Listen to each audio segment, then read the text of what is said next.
लेकिन गोली एन के बजाय साव्यार को लगी थी। वो टाइम से पहले ही एन के सामने आ गया था। गोली का बाजू पर लगी थी। एन की आंखों से आंसू निकले थे। अगर साव्यार सामने ना था और गोली लग जाती, वो और उसका बच्चा, उसके आगे वो कुछ सोचना ही नहीं चाहती थी। मैंने कहा था ना, मैं गोली चला दूंगा। कया रखते हुए बोला। उसे खुद यकीन नहीं हो रहा था कि उसने अपनी एन पर गोली चला दी। एन एक शुक्वा कुन नजर कायान पर डालकर कयान को इग्नोर करती साव्यार की तरफ मुतवज्जा हुई, जिसके पास उससे खून निकल रहा था। साव्यार, तुम ठीक हो ना? हाँ, मैं ठीक हूँ एन, परेशान मत हो। एएसवी ईविल आपके सामने कत्ल कर चुकी है। ले, गिरफ्तार कर ले। एन गुस्से से कहती कयान के सामने अपने हाथ कर गई, लेकिन कयान खामोश खड़ा रहा।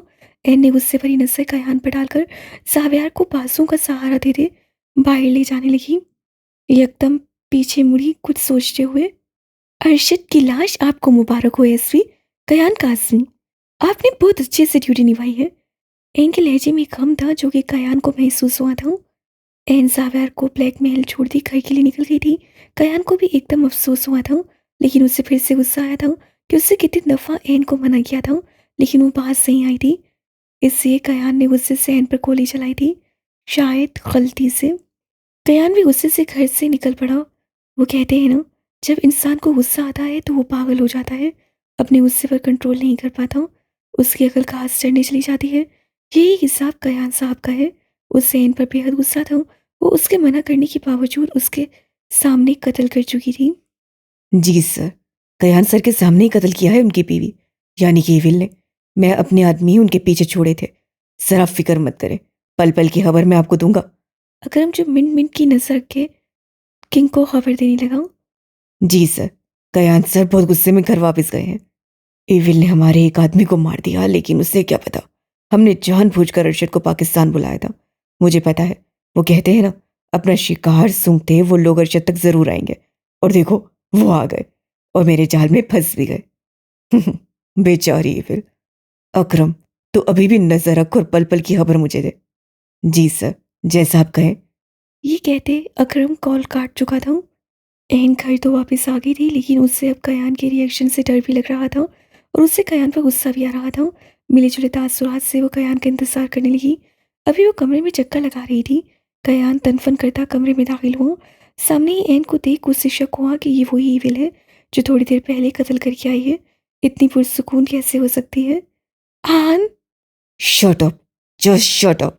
दूर रहो मुझसे तुम, एक कातिल हो। दूर रहो मुझसे। कयान चीखा था। आहिस्ता बोले आन। खाला। तुम्हें इतनी फिक्र होती ना मामा की तो ये सब ना करती। चलो निकलो मेरे घर से। तुम्हारी अब मेरे घर और मेरी जिंदगी में कोई जगह नहीं है। तुम्हें मैंने पहले ही वार्न किया था, अगर तुम इस घर से बाहर गई तो मेरी जिंदगी में तुम्हारे लिए कोई जगह नहीं होगी। और मैं अपनी बात का पक्का हूं। कयान गुस्से से बोलता एन पर धमाका कर रहा था। आन, ये आप क्या कह रहे हैं? आप ऐसे कैसे कर सकते हैं? चले, मैं ना आपको ही खुशखबरी बताती हूँ। आपको एक बात। चुप, बिल्कुल चुप। खबरदार तुम्हारे मुंह से एक लफ्ज भी निकला, निकलो इधर से बाहर। लेकिन आन प्लीज। तुमने मेरी बात नहीं मानी, मेरे सामने कत्ल किया है तुम चली जाओ यहां से एन, वरना मैं कुछ कर दूंगा। कयान नीचे जमीन पर बैठे अपने बाल चकरते हुए बोला। उसके लिए भी फैसला आसान नहीं था, लेकिन उसे एन पर इस वक्त बेहद गुस्सा आ रहा था। उसको मना करने के बावजूद वो उसके सामने कत्ल कर चुकी थी। आन, ऐसे नहीं करो ना प्लीज। एन की ब्राउन आंखों से आंसू निकलकर जमीन पर गिर रहे थे। उसे ही नहीं पता था कि कयान वाकई ही उसे घर से बाहर निकाल देगा। तुम्हारी वजह से ये सब हुआ है। तुम निकलो, दफा क्यों नहीं हो जाती यहां से। मुझे सुकून चाहिए। आन, मैं चली गई तो वापस नहीं आऊंगी। इन हिचकियां भरते कयान से कहा कि शायद वो उसे जाने का ना कहे, उससे रोक ले। तुम वापस ना आना, मुझ पर मेहरबानी होगी। कयान उस टाइम बहुत गुस्से में था। वो नहीं जानता था कि वो क्या कह रहा है। कयान इनको वहां ही खड़ा देख गुस्से से उठा और उसका बाजू पकड़कर लॉन्च में लाया। निकलो तुम बाहर। नायला भी शोर सुनती बाहर आई। कयान बेटा, ये क्या कर रहे हो? एहन को क्यों निकाल रहे हो घर से? नायला शॉक्ड सी कैफियत में कयान से पूछने लगी। मामा ये इस काबिल नहीं है कि ये हमारे घर में रहे। हुआ क्या है कयान बेटा, बताओ तो सही। हाला प्लीज आन को समझाए ना। दूर रहो मेरी माँ से। कयान दाड़ा था। मामा पता है आपको, ये आपकी मासूम सी बेटी, जिसे आप मासूम समझती हैं, ये मासूम नहीं है। इस मासूमियत के पीछे एक करुणा चेहरा छुपा है जो हमें धोखा दे रहा है। आपको पता है? और आपको कैसे पता होगा? ये कौन है? मैं बताता हूँ ये कौन है। ये अंडरवर्ल्ड की गैंगस्टर एविल है। एविल, सुना आपने मामा? एविल। नायला ने हैरानगी से एन की तरफ देखा। नायला जो कि आए रोज खबरों में एविल के कातिल होने का सुनती रहती थी। मामा, जिसे जिसे मैं 5 सालों से ढूंढ रहा हूँ। मामा, ये मेरी ही आंखों में धूल झोंक कर मेरा तमाशा देखती रही। नहीं खाला, वो मैं एन शिद्दत से रोते हुए नायला को बताने लगी, लेकिन उससे बोला भी नहीं जा रहा था। सब कुछ गलत हो गया था, उससे सब कुछ। निकलो तुम। एक कातिल की हमारे घर में कोई जगह नहीं है। आन, आप ऐसा कैसे कह सकते हैं? वो अपना बाजू छुड़वाते हुए कहने लगी। कयान उसके सुने बगैर दरवाजे से बाहर धक्का दिया था और वो दरवाज़ा उसके मुंह पर मार दिया था। आन प्लीज़ दरवाज़ा खोलें। आन प्लीज़, मैं माफ़ी मांगती हूँ। लेकिन कयान कान बंद किए अंदर चला गया। आन आप पछताएंगे, मैं जब आपसे दूर चली जाऊंगी ना। अंदर जाते हुए कयान के कानों में ये अल्फाज पड़े थे, लेकिन वो इग्नोर कर गया। उससे लगा था एन ब्लैक महल चली जाएगी, लेकिन उसे ये नहीं पता था ये जुदाई अब जिंदगी भर का मुकद्दर बन जाएगी। एन को जब कयान की तरफ से कोई जवाब ना मिला तो उससे ब्लैक महल ही जाने का सोचा, इसलिए वो ऐसे ही चली गई। लेकिन अभी वो थोड़ी ही दूर गई थी कि किसी ने पीछे से उसकी नाक पे कपड़ा रखा था। एन ने खुद को छुड़वाने की बहुत कोशिश की, लेकिन इससे पहले कि खुद को छुड़वाती, किसी ने उसके सर पर कोई भारी चीज़ मारी थी कि उसकी कराह निकली थी और वो बेहोश ही हो जाते हुए भी एन के मुंह से एक ही लफ्ज़ निकला था, आन। फिर वो होश की दुनिया से गाफिल हो गई। कयान अंदर चला गया। उसका दिल अजीब सा हो रहा था, जैसे एन ने उसे शिद्दत से पुकारा था, लेकिन वो अपने दिल की आवाज़ से इग्नोर कर गया। कयान बेटा, तुमने एन को घर से बाहर निकाल कर अच्छा नहीं किया। मामा प्लीज, आप नहीं जानती। वो कुछ देर और मेरे पास रुकती तो मैं खुद को कुछ कर देता या उसे मार देता। कयान ने सबसे सुर्ख पड़ते चेहरे के साथ कहा। कयान की हालत देखती नायला का दिल फटने को था। कैसे अब दोबारा से अपने बच्चों को अलग होता देख सकती थी। कयान भी बगैर नायला की सुने कमरे में चला गया। ज़ाव्यार कर गया तो अभी भी उसके बाजू से खून निकल रहा था। माला जो कब से ज़ाव्यार का इंतज़ार कर रही थी, उसके बाजू से निकलता खून देख उसकी तरफ गई। इससे पहले कि माला उस तक पहुंची, कमरे से निकली लैला ज़ाव्यार तक पहुंच चुकी थी। माला के कदम वहाँ ही रुके थे। क्या हुआ ज़ाव्यार, तुम्हें गोली कैसे लगी? लैला परेशान होती कहने लगी। कुछ नहीं, जिस काम के लिए गया था वो काम भी हो गया है, लेकिन रास्ते में हम पर किसी ने हमला कर दिया था। बस वहां ही गोली लगी। ज़ाव्यार कयान वाली बात छुपा गया था। माला ने डुबडुबाई आंखों से ज़ाव्यार को देखा, जो उसे इग्नोर कर रहा था। तुम रुको इधर ही, मैं जल्दी से फर्स्ट एड बॉक्स लेकर आती हूँ। लैला जल्दी से कमरे में गई और फर्स्ट एड बॉक्स ले आई और अब वो ज़ाव्यार की पट्टी करने में मसरूफ थी। इस लैला पीला को तो मैं नहीं छोड़ूंगी। एक दफ़ा मेरे साथी अमान को आने दो, फिर देखती हूँ इसका क्या करती हूँ। माला गुस्से से पैर पटकती हुई कमरे में चली गई। ज़ाव्यार और लैला माला को कैसे जाते देख एक दूसरे को देखकर मुस्कुराने लगे। ज़ाव्यार, तुम इसके साथ गलत कर रहे हो। अब लैला, उसने भी तो मुझे बहुत तंग किया है, थोड़ा हक तो मेरा भी बनता है। वो तुमसे और नाराज हो जाएगी। नहीं, नाराज नहीं होगी, लेकिन मुझे बनाने के लिए कुछ ना कुछ करेगी ताकि मैं तुमसे शादी ना करूं। ज़ाव्यार, लगता है तुमने माला से मार खानी है। जितने गुस्से में वो यहाँ से गई है, लगता है तुम कमरे में जाओगे तो तुम्हारा कत्ल कर देगी। लैला किसी प्रोफेशनल डॉक्टर की तरह उसकी पट्टी कर चुकी थी। तुम मुझे छोड़ो, ये बताओ आहत कहाँ है? आहत के जिक्र पे लैला अपनी आंखें घुमा कर रह गई। उस कमीने का नाम मत लो मेरे सामने, मैं उससे नाराज होकर आई हूँ। उससे मुझे 2 दिन से कॉल तक नहीं की। अभी वो यही बातें कर रहे थे कि लैला के मोबाइल पर टोन बजी। लैला ने मोबाइल उठाकर देखा तो सामने वाले का नाम देखकर ही लैला के चेहरे पर मुस्कुराहट आई। शैतान का नाम लिया, शैतान हाजिर। लैला ने दांत कचकचाते हुए कहा। तुम बात कर लो आहत से, आखिर वो तुम्हारा मंगेतर है, कहीं नाराज ही ना हो जाए। वो नाराज नहीं होता, मैंने उसे कहा भी है कि मुझे पाकिस्तान जाके पाकिस्तानी तरीकों से शादी करनी है, लेकिन वो नाराज होकर बैठ गया कि नहीं लंदन में शादी करनी है। इसीलिए मैं उससे नाराज होकर यहाँ आ गई और ऊपर से तुमने मुझे कॉल करके बुला लिया और वो मुझसे नाराज हो जाए, ऐसा तो कभी हो ही नहीं सकता। उफ। ज़ाव्यार और चिचोरा कहीं का नाराज नहीं होता मुझसे, उल्टा मुझे जिच करके रख देता है। चलो तुम बात करो, मैं जरा अपनी बेगम को देख लूं, कहीं कुछ कर ही ना बैठी हो। अपने साथ गुस्से में। तुम ना तंग किया करो ना। ओके, अब तुम जाओ, मैं इससे जोरे से बात कर लूं। लैला कहते साथ कॉल अटेंड कर दी, कमरे में चली गई। जावियार भी उठकर कमरे में चला गया। जावियार कमरे में गया तो माला वाकई में चली हुई कबूतरी बनकर कमरे में चक्कर काट रही थी। गुस्से से सुर्ख पड़ते चेहरा लेकर घूम रही थी। माला जावियार को देखती उसके पास गई। सफेद रंगत जो गुस्से से सुर्ख हो गई थी, आंखों से आंसू निकलने की वजह से उसकी नीली आंखें मजीद खूबसूरत लग रही थीं। इस हालत में माला तो सीधा जावियार के दिल में उतर रही थी।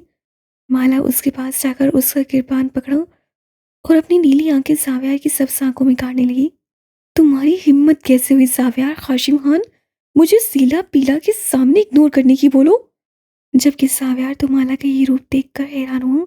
उसे एक ही नहीं था माला को इतनी मिर्ची लगने की, वरना वो कब का लैला को बुला लेता। मेरी मर्जी, मैं जिसके साथ मर्जी बैठूं, घूमूं फिरूं, तुम्हें क्या। जावियार, मैं तुम्हारी बीवी हूँ। खबरदार अगर तुमने उस लीला पीला का नाम भी मेरे सामने लिया। मैं नाम क्या, मैं उससे जल्दी ही शादी। इससे पहले वो कुछ कहता, माला शदीद गुस्से में आकर जावियार के बाकी अल्फाज अपने मुंह में ले चुकी थी। जावियार तो माला की सरकत पर स्टिल हो गया था। इस दफा जावियार की पकड़ नॉर्मल बल्कि माला की पकड़ में शिद्दत थी।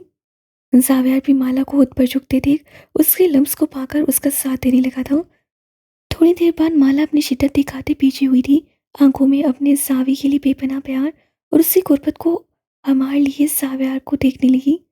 खबरदार अगर तुमने उससे शादी की, वरना मैं तुम्हारी जान ले लूंगी और उसको भी मार दूंगी। जावियार तो अपने लिए माला का पागलपन देखकर खुश हो रहा था, लेकिन उसे ये ड्रामा करने में मजा आ रहा था, इसलिए वो अभी माला को छोड़ने वाला नहीं था। मैं तो करूंगा शादी, और अब मैं लैला से वादा कर चुका हूं। मैं अपने वादे का पक्का हूं, वादा नहीं तोड़ता। और प्लीज मुझे डिस्टर्ब नहीं करो, मुझे नींद आई है। वो उसे साइड पर करते बेड पर जाकर लेट गया, जबकि माला का तो मुंह खुले का खुला रह गया था। फिर जल्दी ही उसकी आंखों में जावियार की बेरुखी की वजह से आंसू आए थे। वो भी बेड पर जाकर लेट गई। क्या मसला है तुम्हें आहत? लैला की गुस्से से भरी आवाज आहत को दूसरी तरफ से सुनाई दी। अरे मेरी लैला जानू, ऐसे क्यों अपने इस मजनू से बात कर रही हो। क्योंकि तुम इसी लायक हो। लैला का गुस्से के मारे बुरा हाल था। देखो जानू, तुम मुझे छोड़कर उस जावियार के पास चली गई हो, और अब मैं नाराज भी नहीं हो सकता। भाड़ में जाओ तुम मजनू कहीं के। तुमने मुझे 2 दिन से कॉल भी नहीं की। मेरी जानू मुझे मिस कर रही थी। आहत की शरारती आवाज लैला के कानों में पड़ी।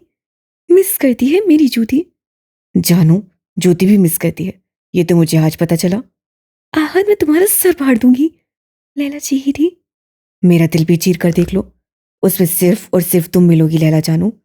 तुम मेरे हाथ हो, मैं अपने इसी हाथों से तुम्हारा दिल ना निकाला तो मेरा नाम भी लैला नहीं। अगर इन्हीं हाथों को मैं चूम कर तुम्हें शर्माने पर मजबूर कर दूं तो। मैं तुम्हारा खून पी जाऊंगी, छिछोरे मजनू कहेंगे। अरे मैं तो कहता हूं, तुम मुझे पूरा का पूरा ही खा जाओ, चाहे तो जी भर के पी लो, बस आ जाओ वापस। आहत भी बेशर्मी की हद करता लैला को दबा गया था। भाड़ में जाओ तुम। तुम्हारे आगे से। इससे पहले कि आहत कुछ कहता, लैला कॉल बंद कर चुकी थी। लंदन में बैठे आहत का कहका कमरे में गूंजा था। मेरी लैला और मैं तेरा मजनू। सुबह नूर की आंख खुली तो खुद को अमान के आसार में पाया। एक शर्मीली सी मुस्कुराहट नूर के चेहरे पे आई थी। अमान सोया हुआ बेहद मासूम और प्यारा लग रहा था। मेरा अमान। नूर ने झुककर अमान के माथे पर बोसा दिया।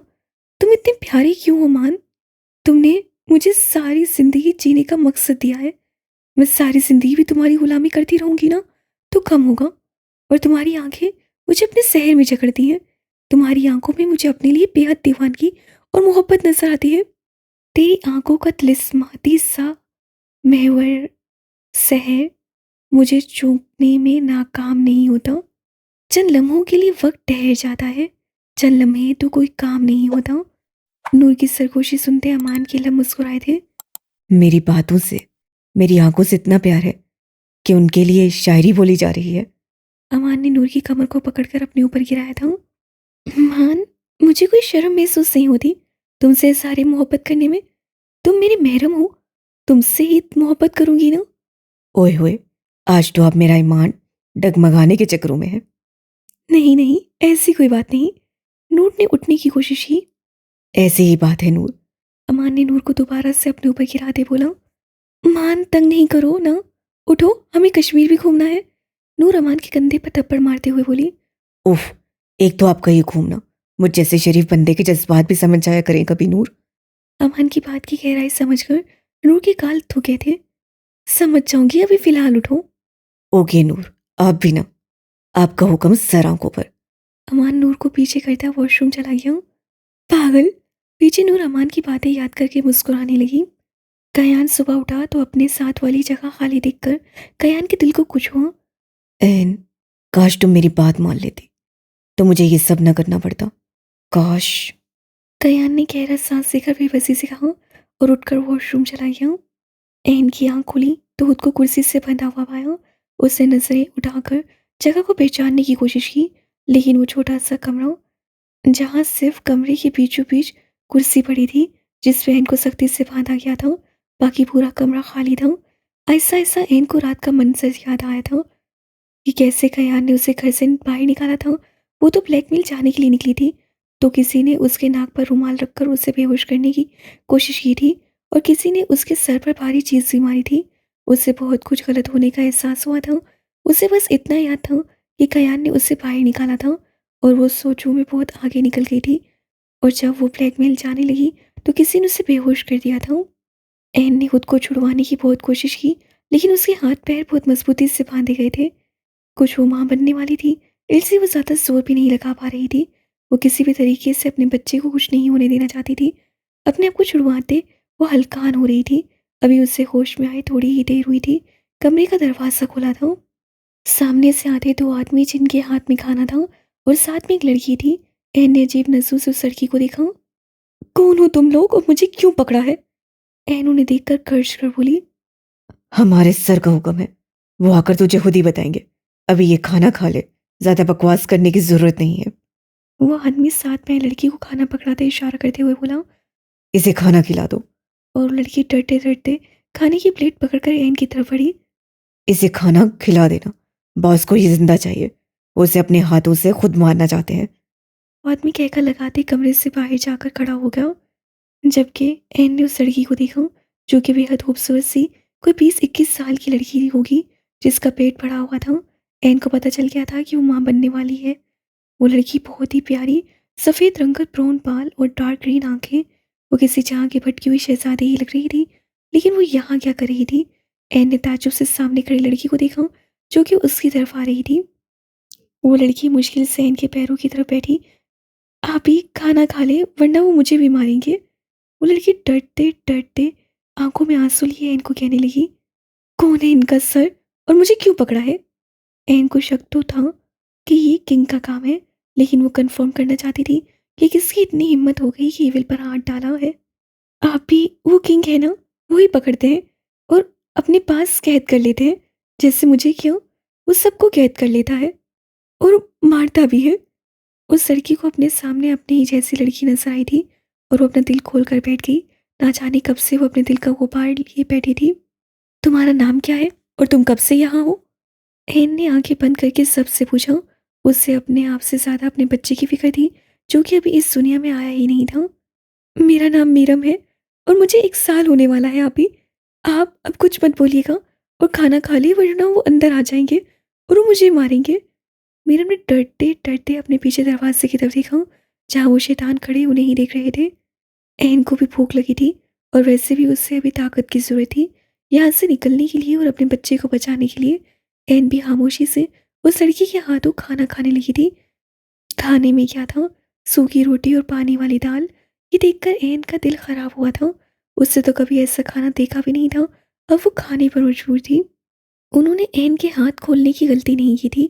उन्हें पता था कि शेरनी को बहुत मुश्किल से काबू किया है। अगर एक दफ़ा खोल लिया तो ये बेकाबू हो जाएगी।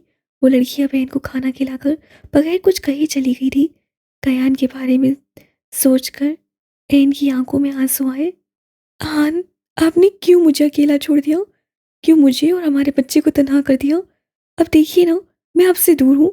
काश आप मेरी बात का यकीन करते, मेरी बात सुन लेते। ये कहते ही एन ने दोबारा से कोशिश की खुद को खोलने की, मगर नाकाम रही और थक हार कर वो आराम से बैठ गई। उसे समझ नहीं आ रहा था उसे किस तरीके से बांधा गया है कि वो अपने आप को खोल नहीं पा रही। दूसरी तरफ अमान और नूर आज कश्मीर घूम रहे थे। वाह अमान, कितना प्यारा शहर है ना। ये अभी देखो, मैंने अपने 25 साल बिना इन्हें देखे वेस्ट कर दिए। नूर मुंह बनाकर कहते, अमान को बेहद मासूम और प्यारी लगी। सफ़ेद रंग का फ्रॉक पहने, सफ़ेद कलर का ही हिजाब लिया, अपने इर्द गिर्द बड़ी सी शॉल लिए। अब वो उससे कश्मीर की शहजादी ही लग रही थी। नूर, जैसे आपकी किस्मत में लिखा था कि आप मेरे साथ हर जगह घूमेंगी, इसलिए आप पहले नहीं आए। अमान नूर को अपने साथ लगाते हुए बोला। फिर अमान ने नूर को वहाँ की एक एक जगह का घुमाई और वहाँ से बहुत सारी शॉपिंग भी की थी। अभी कश्मीर में ही थे कि उन्हें एक जगह रश दिखाई दिया। सब लोग वहाँ बैठे कोई प्रोग्राम देख रहे थे। शायद वहाँ कोई त्योहार था जो कश्मीर में लड़की और लड़कियाँ सब एक साथ ही डांस कर रहे थे। मान, इनका डांस कितने कमाल का है ना। मेरा भी दिल कर रहा है करने को। नूर सामने कश्मीरी लड़कियों को देखते बोली, जो सॉन्ग के हर बोल पर अपने तरीकों से स्टेप ले रही थी। नहीं मान की जान, आप मेरे साथ बैठकर देखें, यहाँ बहुत सारे लोग हैं। मैं नहीं चाहता आपको कोई देखे। नूर भी अमान की बात सुनती मुस्कुराकर अमान के कंधे पर सर के चुप करके बैठ गई। जावियार को एन की बहुत टेंशन थी। सुबह उठते ही उससे एन को कॉल की ताकि वो उसका हाल पूछ सके और कयान का रिएक्शन का पूछा, लेकिन एन का नंबर मुसलसल बंद जा रहा था। जावियार को परेशानी हुई क्योंकि एन का नंबर कभी भी बंद नहीं हुआ था। जावियार ने थोड़ी देर बाद कॉल करने का सोचा, लेकिन जावियार को एक पल भी सुकून नहीं मिल रहा था।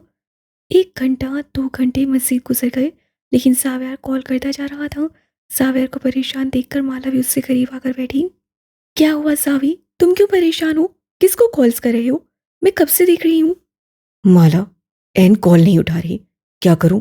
उसका नंबर मुसलसल बंद जा रहा है। मुझे बहुत टेंशन हो रही है। इससे परेशान होने वाली क्या बात है? आप कयान भाई को कॉल कर लेना। क्या पता उनके मोबाइल में कोई मसला हो गया हो। माला, कयान को एन के बारे में सब पता चल चुका है। क्या? कयान भाई को पता चल गया है? तो उन्होंने एन को कुछ कहा नहीं?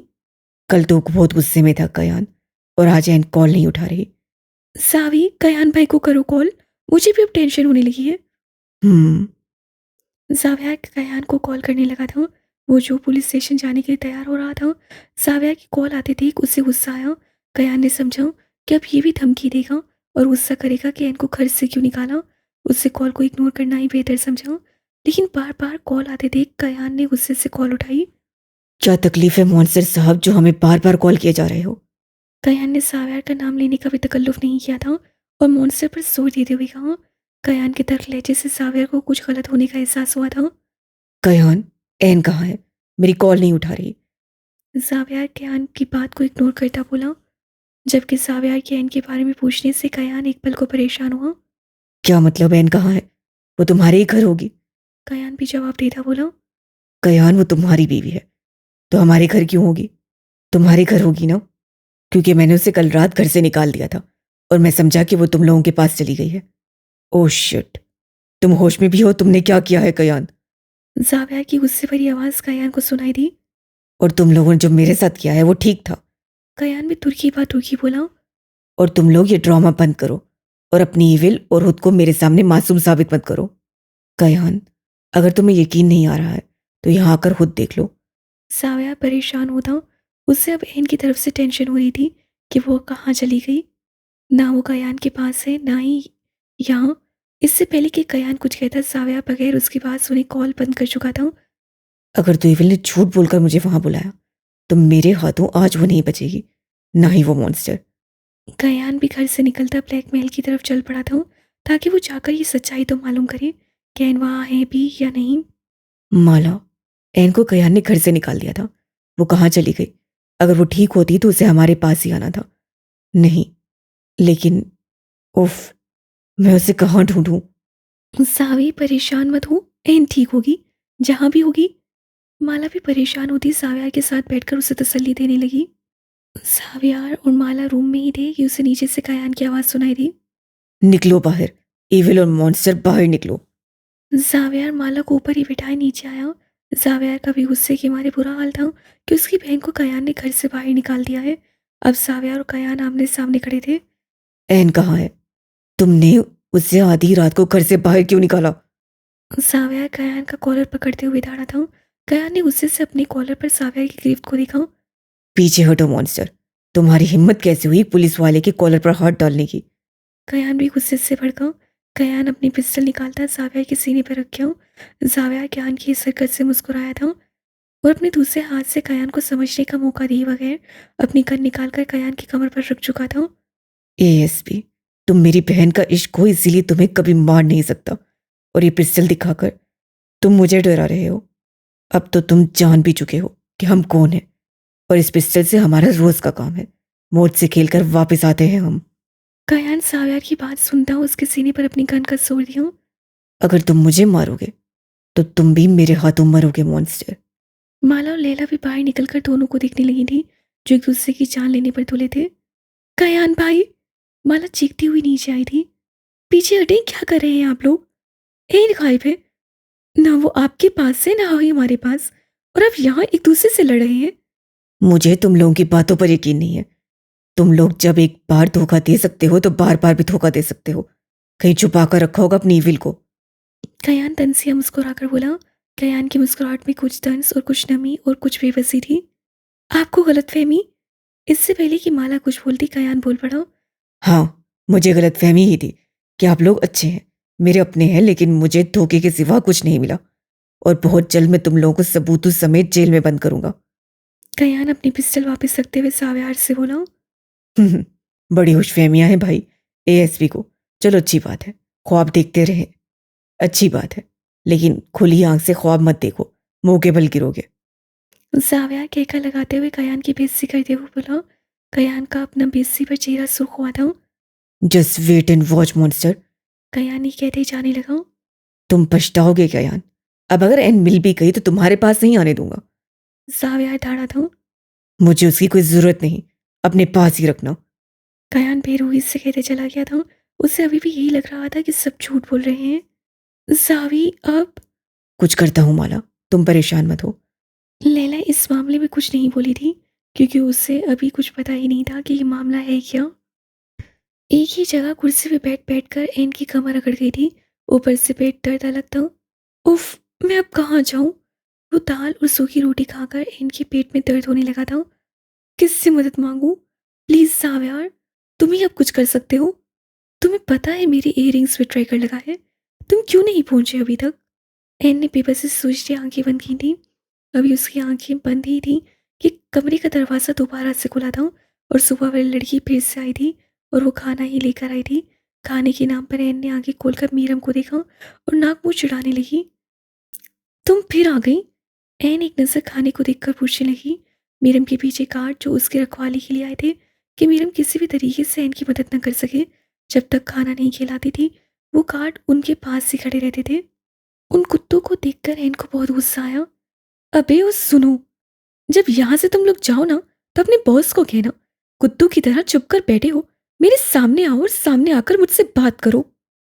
मीरम ने हैरानगी से एन की जानिब देखा, जो मुश्किल वक्त में भी शेरनी की तरह बोल रही थी। ए लड़की, चुपचाप खाना खाओ, वरना ये खाना भी नहीं मिलेगा और भूखे ही मरती रहेगी तू। ये खाना खा ले। वहीं सूखी रोटी और पानी वाली दाल देखकर उसका दिल हरा हुआ था, लेकिन वो खाने पर मजबूर थी। उसे खाने की जरूरत जो थी, जैसा भी था, उससे खाना जरूरी था। अब वही दाल रोटी उससे खिलाई जा रही थी, जिससे एन के पेट में मजीद दर्द होने लगा था। गार्ड बाहर जाकर खड़े हो गए थे। मीरम ने गार्ड्स को देखा जो दूर थे। मीरम, तुम मुझे एक बात बताओ, तुम यहाँ कैसे पहुंची? और क्या तुम्हारा दिल नहीं करता कि तुम यहाँ से बाहर निकलो? आप भी बहुत करता है दिल, लेकिन कैसे निकलूं? मीरम रोते हुए कहने लगी। मीरम, तुम बहुत प्यारी हो, लेकिन मुझे समझ नहीं आ रहा कि तुम यहाँ कैसे पहुंची। आप भी। मैं अपनी बहन के साथ कॉलेज से वापस आ रही थी कि किन ने मुझे देख लिया और कुछ ही दिनों में उससे मेरे माँ बाप को मारकर मुझे अपने पास से आया। और 1 साल होने वाला है, रोज वो मेरी इज्जत तार तार करता है, और अब तो मैं उसके बच्चे की माँ भी बनने वाली हूँ। मेरा खूबसूरत डार्क ग्रीन आंखों में आंसू देखकर एन ने तरसी निगाहों से मीरम को देखा, जो बेहद प्यारी थी लेकिन नसीबों की बुरी निकली थी। मीरम, अगर तुम मेरी मदद करो तो मैं तुम्हें भी यहाँ से लेकर भाग सकती हूँ। आप ही, लेकिन ये लोग। तुमने मुझे आप ही बोला है तो फिर मुझ पे भरोसा भी करो, कुछ नहीं होने दूंगी मैं। तुम और तुम्हारे बच्चे को। तुम मेरी मदद करोगी ना? हर हाल में मदद करूंगी आप ही। आपको पता है मुझे यहाँ से निकलना है, कहीं भी रह लूंगी लेकिन यहाँ से जाना है। मैं इस अपने बच्चे को मार नहीं सकती, लेकिन अपने बच्चे को यहाँ इस माहौल में पैदा नहीं करना चाहती हूँ अभी। बस एक दफ़ा हम यहाँ से निकल जाएँ, तुम्हें कहीं भी जाने की ज़रूरत नहीं है मीरम, तुम मेरे पास रहोगी। और तुम्हें पता है मीरम, तुम भी खाला बनने वाली हो। ये कहते हुए एन की आंखों से आंसू निकले थे। आप ही? क्या मतलब आप भी? मीरम ने हैरानगी से एन को देखा। हाँ, मैं माँ बनने वाली हूँ। इससे मुझे अपनी नहीं अपने बच्चे की फिक्र है कि उससे कुछ ना हो जाए। और मैंने अपने शोहर को ये खबर भी नहीं सुनाई। कितनी बदनसीब हूं ना कि मैं अपने शोहर को ये भी नहीं बता सकी कि वो बाप बनने वाला है। एन को कयान की बेरूही याद करते हुए उसके आंसू में मजीद रोवानी हुई थी। आप रोई नहीं आप ही, आपके शोहर आपको ढूंढ लेंगे। अगर वो ना ढूंढ सके ना, तो आप ही, ये आपकी बहन का वादा है, मैं अपनी जान देकर भी आपकी जान बचाऊंगी, ताकि आपके बच्चे को कुछ ना हो सके। और मैं आपके बच्चे को कुछ नहीं होने दूंगी, चाहे मुझे अपना बच्चा ही क्यों ना खोना पड़े, क्योंकि इसका कोई मुस्तकबिल नहीं है। लेकिन आपके बच्चे को आपकी ज़रूरत है। ए लड़की, बस कर, निकल अब इधर से। बाहर खड़े गार्ड अब गुस्से से मीरम को देखने लगे थे। एन ने रोती आंखों से मीरम को जाने का इशारा किया, तो मीरम भी उठकर चली गई। आन, प्लीज आ जाइए ना, मुझे और हमारे बच्चे को आपकी जरूरत है। प्लीज आन। मेरा बच्चा, मेरी ऐन, ये तुम्हारा आन हमेशा तुम्हारे साथ है। दफा हो जाओ यहाँ से, मर जाओ तुम दोबारा से। कयान की आवाज़ एन को सुनाई दी, तो एन ने कर्व से आंखें बंद की थी। काश आन, काश अब मेरी बात सुन लेते। लेकिन ये काश एन और कयान को बहुत महंगा पड़ने